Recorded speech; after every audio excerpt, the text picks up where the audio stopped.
Hello friends, welcome back to MKP English. நாம் இப்போது கேள்வி கேட்குறதுக்கு பயன்படுற சில WH வேர்ட்ஸை பற்றி தான் நாம் இப்போ தெரிஞ்சுக்க போகிறோம். WH வேர்டு அப்படின்னா ஒன்றும் இல்லைங்க.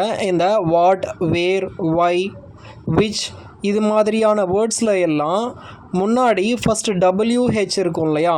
ஸோ அதனால தான் இதை WH வேர்டு அப்படின்னு சொல்கிறோம். ஸோ இதை யூஸ் பண்ணி எப்படி கொஸ்டின் கேட்கலாம் அப்படின்னு தான் நாம் இப்போ பார்க்க போகிறோம் ஃப்ரெண்ட்ஸ். வாங்க வீடியோக்குள்ளே போகலாம். தமிழில் யார் யார் அப்படின்னு கேட்போம் இல்லையா? இதை இங்கிலீஷில் ஹூ அப்படின்ற வேர்டை பயன்படுத்தி கேட்கலாம். யார் அது அப்படின்னு கேட்போம் இல்லையா? அதை இங்கிலீஷில் ஹூ இஸ் தட் அப்படின்னு கேட்கலாம்.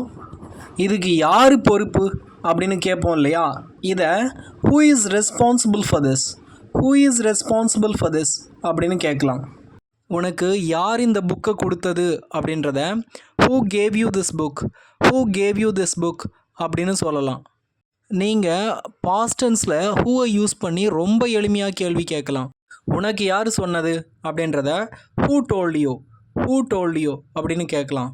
உன்னை யார் கூப்பிட்டது அப்படின்றத ஹூ கால்ட் யூ அப்படின்னு கேட்கலாம். உன்னை அனுப்புனது யார், ஹூ சென்ட் யூ. உன்னை பார்த்தது யார், ஹூ saw you. ஸோ இப்படி எளிமையாக பாஸ்ட் டென்ஸில் ஹூவை யூஸ் பண்ணி கேள்வி கேட்கலாம். இப்போது யார் அப்படின்றதுக்கு ஹூவை யூஸ் பண்ணி ரொம்ப ஈஸியாக நம்ம எப்படி கேள்வி கேட்கலாம் அப்படின்னு பார்த்தோம். இப்போது இன்னொரு வேர்டு ஹூம். இந்த ஹூமை எப்படி யூஸ் பண்ணலாம் அப்படின்னு பார்க்கலாம். ஹூம் அப்படின்னா அதுக்கு என்ன அர்த்தம் அப்படின்னா யாருக்கு அப்படின்னு அர்த்தம்.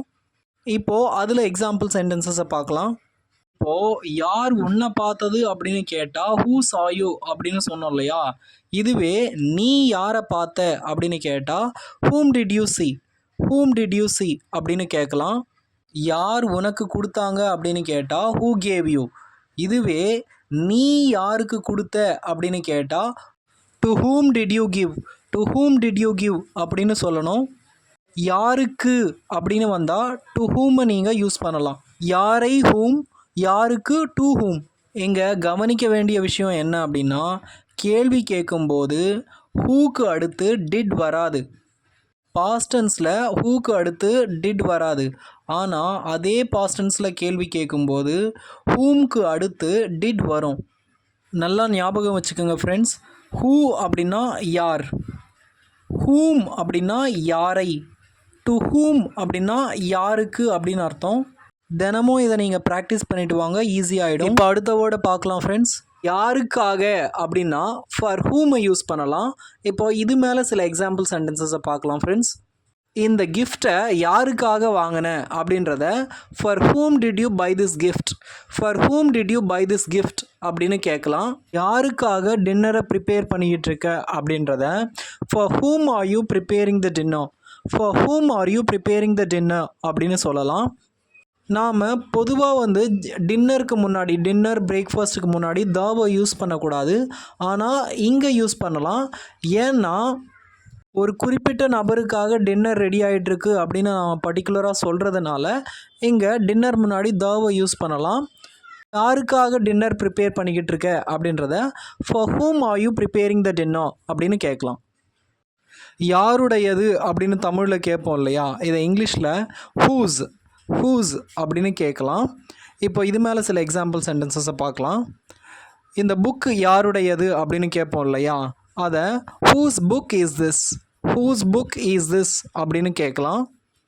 ஒரு 4-5 பேரை சேர்ந்து விளையாடும்போது ஒருத்தரோட டேர்ன் முடிஞ்ச உடனே இன்னொருத்தர் விளையாடுவாங்க.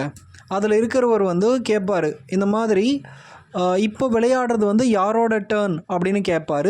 அதை இங்கிலீஷில் எப்படி கேட்கலாம் அப்படின்னா whose turn is it to play அப்படின்னா இப்போ விளையாடுறது யாரோட டேர்ன் அப்படின்னு அர்த்தம். மூவிக்கு போகலாம் அப்படின்றது யாருடைய ஐடியா அப்படின்னு கேட்போம் இல்லையா? அதை இங்கிலீஷில் whose idea was it to go to the movie அப்படின்னு கேட்கலாம். யார் அப்படின்னா ஹூ யூஸ் பண்ணலாம். யாரை அப்படின்னா ஹூம் யூஸ் பண்ணலாம். யாருக்கு அப்படின்னா யார் அப்படின்னா ஹூவை யூஸ் பண்ணலாம். யாருடைய அப்படின்னா ஹூமை யூஸ் பண்ணலாம். யாருக்கு அப்படின்னா டு ஹூம் யூஸ் பண்ணலாம். யாருக்காக அப்படின்னா ஃபார் whom யூஸ் பண்ணலாம். யாருடைய அப்படின்னா whose யூஸ் பண்ணலாம். இதுவே யாரால் அப்படின்னா பை whom யூஸ் பண்ணலாம். பை whom அப்படின்னா யாரால் அப்படின்னு அர்த்தம். இந்த இமெயில் யாரால் அனுப்பப்பட்டது அப்படின்னு கேட்போம் இல்லையா, அதை by whom was this email sent, by whom was this email sent அப்படின்னு கேட்கலாம். யாரால் அப்படின்னா பை whom யூஸ் பண்ணலாம் அப்படின்னு பார்த்தோம். இதுவே யாருடன், யார் கூட அப்படின்னு பேச்சு வழக்கில் சொல்லுவோம் இல்லையா, யாருடன் அப்படின்றத எப்படி இங்கிலீஷில் சொல்லலாம் அப்படின்னா வித் whom, வித் whom அப்படின்னு சொல்லலாம். நீ தினமும் யாரு கூட ஸ்கூலுக்கு போகிற அப்படின்னு கேட்போம் இல்லையா, இதை இங்கிலீஷில் with whom do you go to school every day, with whom do you go to school every day அப்படின்னு கேட்கலாம். இதை பற்றி நான் யாரு கூட டிஸ்கஸ் பண்ணணும் அப்படின்னு கேட்போம் இல்லையா, அதை with whom should I discuss this matter, with whom should I discuss this matter அப்படின்னு கேட்கலாம். யாரால் அப்படின்னா பை whom, யாருடன் அப்படின்னா வித் whom. இதுவே யாரிடம் இருந்து அப்படின்னு கேட்கணும் அப்படின்னா ஃப்ரம் whom அப்படின்னு கேட்கலாம். ஃப்ரம் whom அப்படின்னா யாரிடம் இருந்து அப்படின்னு அர்த்தம்.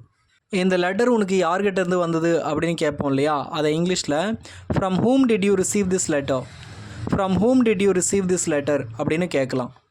நான் யார்கிட்ட இருந்து அப்ரூவல் வாங்கணும் அப்படின்னு கேட்போம் இல்லையா, இதை இங்கிலீஷில் from whom should I get the approval, from whom should I get the approval அப்படின்னு கேட்கலாம். யாரிடம் இருந்து அப்படின்னா இங்கிலீஷில் அதுக்கு ஃப்ரம் whom அப்படின்னு கேட்கலாம்.